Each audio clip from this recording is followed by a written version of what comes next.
l'épisode d'aujourd'hui, les dirigeants au niveau de la base tendent un piège à leurs administrés en les réunissant à des endroits bien précis sous la fausse promesse de les protéger, pour ensuite les abandonner aux mains des groupes de miliciens.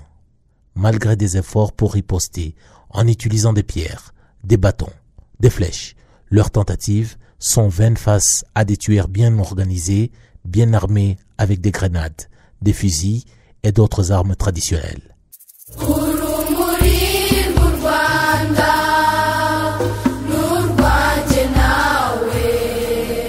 Les faits criminels de génocide qui se sont produits le 13 avril 1994. À cette date, des massacres perpétrés contre les Tutsis se sont poursuivis dans les anciennes préfectures de Kigali-Ville, Kigali-Ngari, Gisenyi, Kibungo, Cyangugu, Kibuye et Gikongoro. D'abord, un grand massacre a eu lieu au collège Saint-André à Nyamirambo. Dans le secteur de Nyamirambo, au collège Saint-André et à l'église catholique Saint-Charles-Rwanga, ont été tués de nombreux Tutsis pendant le génocide. Ces Tutsis étaient venus de Butamwa, Nyamirambo, Kivugiza Mumena, Nyakabanda, Rwezamenyo, Kabusunzu, Nyarugenge, Biryogo et ailleurs. Ces Tutsis se sont répartis à l'église, au collège Saint-André et au couvent des frères joséphites Saint-Joseph, qui se trouve même aujourd'hui à Nyamirambo. À l'intérieur de l'église de Saint-Charles-Rwanga, ainsi qu'au presbytère des prêtres, y ont été tués de nombreux Tutsis, ainsi que d'autres qui se trouvaient au collège Saint-André. Mais ceux-ci sont encore moins nombreux que ceux qui ont été tués au couvent Saint-Joseph. Les Tutsis avaient appris qu'il y avait beaucoup de Tutsis réfugiés au couvent Saint-Joseph et qu'ils étaient bien assistés par les frères joséphites, et ils faisaient tout le possible pour se réfugier, croyant qu'ils pourront y survivre plutôt qu'à l'église et au collège Saint-André. Après avoir tué les Tutsis du collège Saint-André et ceux de l'église Saint-Charles-Rwanga et du presbytère des prêtres de Nyamirambo, les tueurs se sont précipités au couvent Saint-Joseph des prêtres joséphites pour y exterminer les Tutsis qui s'y trouvaient, et ils ont également tué des frères joséphites, Tutsis et autres Tutsis qui étaient avec eux. Certains parmi les survivants affirment qu'il y avait plus de 2000 réfugiés Tutsis à ce couvent des frères joséphites, car après le carnage, les cadavres étaient nombreux et étaient empilés les uns sur les autres. Le même jour, un grand massacre a eu lieu à Kanyinya, dans la commune de Nyarugenge, dans la préfecture de Kigali. En effet, dans le secteur Kanyinya, de nombreux Tutsis de Kanyinya et d'autres du secteur Jari, district de Gasabo, qui s'y étaient réfugiés, ont été tués. Le conseiller de Kanyinya, Nzabamwita Joseph, leur avait demandé d'appeler tous les autres en leur mentant que leur sécurité serait assurée. C'était un moyen de pouvoir rassembler tous les Tutsis.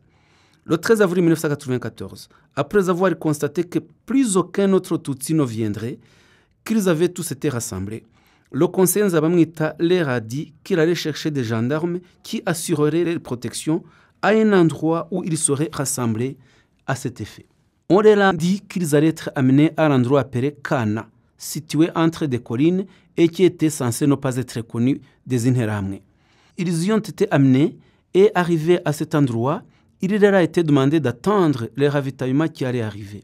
Mais le soir, ce sont les Interahamwe qui sont arrivés et les ont tués à l'arme traditionnelle durant toute la nuit. Des militaires se sont postés sur les collines aux alentours pour tirer sur quiconque essayerait de s'échapper. Les Tutsis ont tous été tués, à part 4 enfants qui ont survécu, étant allongés à côté de leurs parents et sans qu'ils soient découverts par des miliciens. Ils étaient couverts de sang et sont passés pour morts. À la même date, un autre massacre de grande importance a eu lieu à l'église de Gishaka à Bumbogo dans Kigali. En effet, dans le secteur Bumbogo, Cyril Nkuzuzu habitait de nombreux Tutsis avant le génocide. Le 7 avril 1994 au matin, les Interahamwe se sont mis à souffler dans les sifflets, signal convenu pour tuer les Tutsis. Ceux-ci se sont rassemblés sur la colline Nkuzuzu. Ils ont résisté, utilisant des pierres, lances et arcs à flèches. Parmi les Interahamwe, il y avait un certain Nyundo, Vianney, Rubanguza, Karangwa, Gashumba, Rwiyamirira Michel, Habarurema, Emir, Ruhamanya, Rwabuhihi et beaucoup d'autres. Les Tutsis ont résisté depuis le 7 avril au soir. Les Interahamwe ayant constaté le 12 avril qu'ils risquaient d'être vaincus, ils ont appelé à la rescousse des militaires d'Okanombe qui, le 13 avril 1994, ont attaqué à l'arme à feu les Tutsis et les ont tous exterminés durant toute la journée, sauf le jour le plus funeste. Les quelques survivants sont allés se réfugier à la paroisse Gishaka, où le père Michel, un religieux expatrié, les accueillit et les rassembla avec d'autres Tutsis qui, venant de Rutunga, Rubungo, Nduba et Jurwe, s'étaient réfugiés à l'église.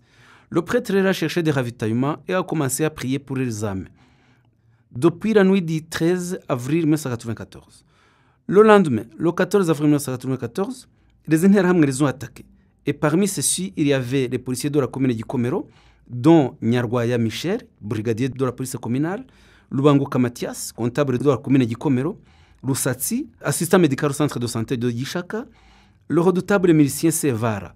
Tous ont collaboré avec Rutaganira Telesfor, bourgmestre de la commune de Gikomero et les policiers de cette commune. À la même date, un grand massacre a eu lieu à l'église catholique d'Omusha à Kigali. En effet, les 12 et 13 avril 1994, plus de 8000 Tutsis furent tués à la paroisse de l'église catholique d'Omusha. À la tête des tueurs, il y avait notamment Bisengimana Paul, bourgmestre de la commune de Gikoro, Mukemba, chauffeur à la commune, et Makombe, encadreur de la jeunesse. Les Interahamwe se sont d'abord pris aux femmes et filles et attenté à la pudeur de ceux-ci. Ils les ont violées sous les yeux de leurs parents et certaines d'entre elles ont été amenées au fond dans les carrières pour y être violées et puis tuées. Les Tutsis qui s'étaient réfugiés à l'église furent ainsi exterminés. Paul Bisengimana, bourgmestre de Gikoro depuis 1981 et père de 10 enfants, a été à la tête de ce grand massacre. Il a plaidé coupable de génocide devant le tribunal pénal international pour le Rwanda. Il a été condamné à 15 ans de prison, peine qu'il a actuellement terminée. À la même date, un autre massacre de grande importance a eu lieu à Muhororo, à Kibirira, dans le district d'Ongororero. En effet, dans l'ancienne commune de Kibirira, il y a eu un essai de génocide avant avril 1994, plus particulièrement en octobre 1990. Mais aussi, en novembre 1992, lors du discours de Réo Mugesera à Kabaya, dans un grand meeting du MRND, le 22 novembre 1992, Mugesera avait incité au massacre de Tutsis. En 1994, de nombreux Tutsis de cette localité ont été tués. Parmi eux, beaucoup habitaient les communes d'Oramba et Gaseki. Même avant le discours de Mugesera, il y eut des massacres de nombreux Tutsis entre le 11 et le 13 octobre 1990.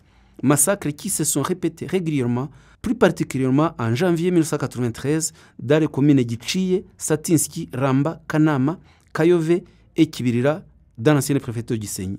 En 1994, le 13 avril, certains ont été jetés à la rivière Nyabarongo, à l'endroit appelé Kyome, à Gatumba, et d'autres ont été tués à l'hôpital de Muhororo.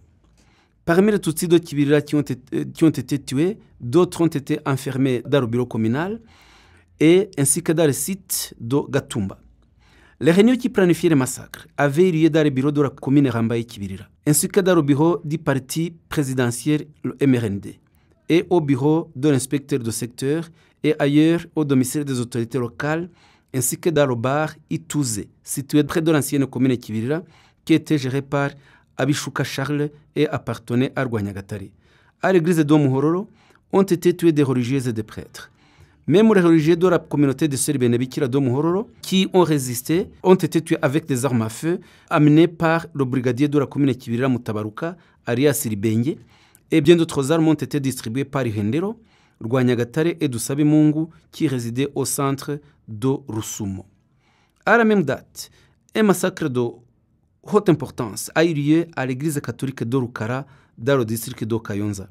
En effet, à l'église catholique de Rukara, près de Gahini, se sont réfugiés de nombreux Tutsis venus de différentes localités avant qu'ils ne soient tous tués. 12 d'entre eux furent tués les premiers alors qu'ils se battaient contre les Interahamwe qui voulaient s'emparer de leurs cheptels bovins. Les Interahamwe se sont ensuite emparés de tous les biens des réfugiés avant de les massacrer le 13 avril. Les massacres ont été coordonnés par Mhambara Jean, bourgmestre de la commune Rukara, et par les Interahamwe venus de Murambi, dirigés par Gatete Jean-Baptiste. Même si Mhambara a été acquitté par le tribunal pénal international pour le Rwanda, les rescapés de ce massacre affirment toujours qu'il était à la tête des massacres et qu'il collaborait étroitement avec le ministre Justin Mugenzi, lui-même originaire de Gahini. Mhambara a été vu parmi les témoins de la défense de Ngenzi Octavien et Tito Barahira lors de leur procès en France, ceux-ci ont dirigé la mise en œuvre du génocide à Kabarondo et ont été conduits à la prison à perpétuité par le cour d'assises de Paris. À la même date, un autre massacre a eu lieu à Ruharambuga, dans le district de Nyamasheke. Les Interahamwe de Rukoma, dirigés par Gasarasi Werarsi, ont encerclé le 13 avril 1994 plus de 60 Tutsis, les ont rassemblés chez Nyirandimubenshi Asteri, où ils les ont massacrés. Après avoir fait tuer ces Tutsis, Gasarasi a réuni les Interahamwe, les a remerciés pour le forfait qu'ils venaient d'accomplir, les a autorisés de s'emparer des biens des victimes et les a exhortés à continuer la chasse à tout Tutsi partout où ils se trouvaient. Dans le secteur Ruharambuga 1er, en Serire Kigabiro, 41 enfants Tutsis ont été enlevés de chez leurs parents sous prétexte de les faire fuir pour les protéger, mais d'autres ont été pris par force. Tous ont été amenés à une grande fosse creusée par des extrémistes Hutus près de la forêt Nyungwe, à un endroit appelé Gasarabouye. Fosse dans laquelle les enfants furent jetés vivants, puis brûlés vifs à l'aide d'herbes sèches qui furent déversées sur eux. De grosses pierres furent ensuite jetées sur les enfants pour achever ceux qui respiraient encore. À la même date, un autre massacre a eu lieu à Nyakaninya, à Mururu, dans le district de Rusizi. En effet, dans le secteur Mururu à Nyakaninya, il y avait une école et une succursale de l'Église catholique auprès de laquelle les Tutsis de la région avaient l'habitude, depuis 1959, de se réfugier. Le 13 avril 1994, les Tutsis qui s'étaient déjà réfugiés à Nyakaninya ont été recensés par le renommé Patrice, fils d'Ogatukura, et ils étaient près de 800. Leur cheptel bovin avait été confisqué par le conseil de secteur, Harimana Jean Bosco, Sendege et autres Interahamwe qui les accompagnaient. Des tueurs, dont de nombreux Interahamwe qui venaient de Mururu, de Nyakaninya et Miko, et des gendarmes qui étaient venus de Gihundwe, se sont rassemblés à l'endroit appelé Hangari et ont attaqué les réfugiés à Nyakaninya. Ils se sont mis à tuer ces derniers sans aucune pitié. Utilisant grenades, armes à feu et armes traditionnelles, les réfugiés avaient déjà été préalablement encerclés par de très nombreux Interahamwe et les armes qu'ils portaient avec eux avaient été saisies. Les femmes et les enfants s'étaient réfugiés dans l'école et l'église qui s'y trouvait. Les Interahamwe sont montés sur le toit, ont enlevé des tuiles et jeté du feu à l'intérieur pour que les Tutsis qui s'y cachaient sortent, pour mieux les tuer. Comme ceci ne sortait pas assez à leur goût, les tueurs envoyèrent à l'intérieur un essaim d'abeilles qui sema la panique parmi les réfugiés, dont la plupart furent alors tués. Les femmes et enfants qui s'étaient réfugiés dans l'église y furent brûlés vifs. Les Interahamwe ont profané les corps de leurs victimes. Ainsi, les miliciens violaient les corps sans vie des femmes et filles Tutsis qu'ils venaient de tuer. Par exemple, après avoir tué dans les pires souffrances une enseignante du nom de Tassienne, ils ont violé celle-ci sous prétexte qu'elle aurait dans le passé refusé d'avoir des relations sexuelles avec eux. À la même date, un autre massacre a eu lieu à Kirinda, dans le district de Karongi. En effet, Kirinda est situé dans l'ancienne commune de Bwakira, en préfecture de Kibuye, actuellement en secteur Murambi, district de Karongi. Il y avait un hôpital et se trouvait également le siège national de l'église presbytérienne au Rwanda, EPR. Pendant le génocide, le bourgmestre de la commune de Bwakira était Kabasha Tarsis. Et de nombreux Tutsis s'étaient réfugiés à l'école secondaire de Kirinda, d'autres à l'hôpital. On leur avait promis que leur sécurité serait assurée. Mais après, ils furent massacrés et leurs corps jetés dans la rivière Nyabarongo. Parmi les responsables de ces massacres, il y a Nyiringabo Amani et en particulier le commerçant Semirindi Moïse, qui a notamment fourni des machettes et dont les véhicules ont servi pour transporter le corps jusqu'à les jeter dans la rivière Nyabarongo. À Kirinda, il y avait une barrière des plus redoutables, appelée Intebe Yurupfu, ou la chaise de la mort, où de nombreux Tutsis furent tués. Le déclenchement du génocide a coïncidé avec une réunion à Kirinda des pasteurs de l'église presbytérienne au Rwanda au niveau national, et les pasteurs qui y participaient ont été tués avec leurs familles. Celui qui dirigeait le père au niveau national était le pasteur Michel Twagirayesu et il fut l'un des instigateurs de ces massacres. Le même jour, les massacres ont également eu lieu à la chapelle d'Ogitwa, à Rutsiro. Pendant le génocide, de nombreux Tutsis se sont réfugiés à la chapelle catholique d'Ogitwa et y ont été massacrés. L'endroit s'appelait Gitwa, mais a changé de nom pour s'appeler Nyamagumba, dans l'ancienne Serire Bugina, secteur Kibingo, commune Mabanza, préfecture Kibuye. Cette chapelle était affiliée à la paroisse catholique du Congo-Nil, dirigée par un prêtre français du nom de Gabriel Mendron, qui a eu ses responsabilités dans la mise en œuvre du génocide. Gitwa était habité par de nombreux Tutsis catholiques, raison pour laquelle ils se sont réfugiés à la chapelle de Gitwa, croyant qu'ils se seraient protégés. mais ce fut le contraire qui arriva. Une autre raison était que la chapelle était située à hauteur, ce qui devait permettre de pouvoir apercevoir de loin les groupes de tueurs et se préparer à la résistance si nécessaire. Les Tutsis qui se sont réfugiés à la chapelle de Gitwa étaient arrivés de différentes localités, dont Gitwa même, Serire Kigarama, Buhoro, Ruhingo et Kabiraho, de la commune Mabanza, mais aussi d'ailleurs. Depuis le 11 avril 1994 jusqu'au 13 avril, la chapelle Gitwa a été attaquée. Le bourgmestre de la commune Mabanza, Ignace Bagirishema, est allé à la rencontre des réfugiés Tutsis. Ceux-ci lui ont dit qu'ils se rendaient à la chapelle Gitwa, suite à quoi Bagirishema s'est exclamé en ces termes, je cite, « Ils se sont réfugiés au sommet de la colline Nyamagumba, en faisant allusion à une autre colline à Ruhengeri, sur laquelle les Tutsis étaient régulièrement massacrés depuis 1959 et surtout en 1963. L'endroit a désormais pris le nom de Nyamagumba et même aujourd'hui, certains continuent à l'appeler ainsi. Les témoins affirment que les corps de plus de 9304 Tutsis y ont été péris et ils se trouvent dans le mémorial du génocide. Les témoins continuent aujourd'hui d'affirmer que le bourgmestre Bagirishema porte une grande responsabilité des massacres, quoiqu'il ait été acquitté par le TPIR. Parmi d'autres tueurs qui y ont participé figurent le brigadier Rwamakuba Emmanuel, Hakizimana Deo, qui était secrétaire de la commune Mabanza, Benimana Raphaël, bourgmestre de la commune Rutsiro, Maura Kindisidor, bourgmestre de la commune Kayove et autres. À la même date, un autre massacre a eu lieu beaucoup plus loin, à l'école primaire d'Ombogo, dans la commune de Kinyamakara, ancienne préfecture de Gikongoro. En effet, à la commune de Kinyamakara, à l'école primaire d'Ombogo et sur la colline d'Ombogo en général, ont été rassemblés le 13 avril des Tutsis qui ont été massacrés à la même date. La commune de Kinyamakara était dirigée par Charles Munyaneza et celui-ci est allé appeler un renfort de militaires et de gendarmes du groupement de Gikongoro, dont le colonel Simbaloise, lesquels sont venus et ont ordonné de tirer sur les réfugiés et plusieurs d'entre eux en furent tués. Il y a eu aussi une collaboration avec des miliciens armés de machettes, gourdins, coupe-coupe et autres roues.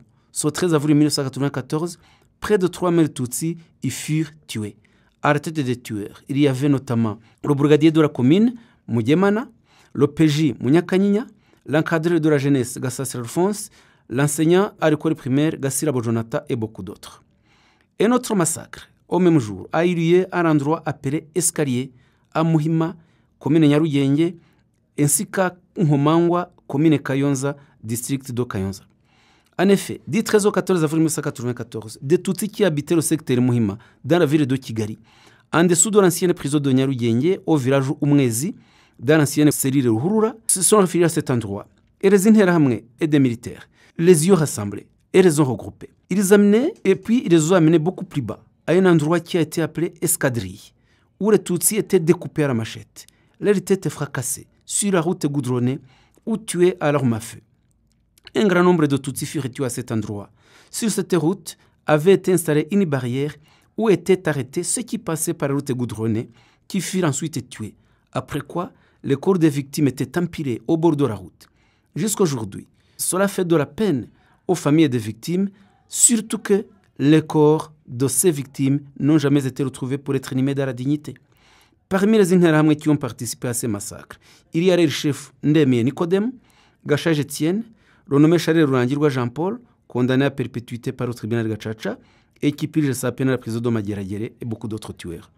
Dans la cellule de Nhomangwa, dans le district de Kayonza, les 13 et 14 avril 1994, de très nombreux Tutsis ont été jetés dans le lac Muhazi et les enfants en bas âge étaient conviés, soi-disant à aller à l'école, alors qu'en réalité, ils étaient amenés au lac Muhazi et y jetés. Plus de 136 enfants étaient venus du secteur Munyiginya, tandis que d'autres, dont le nombre n'est pas précisé, venaient de localités différentes.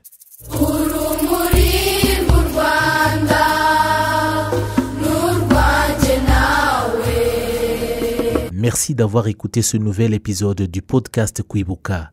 Comme toujours, assurez-vous de nous laisser un commentaire sur ce que vous avez aimé sur le podcast et partagez-le avec d'autres personnes qui seraient bien intéressées à l'écouter.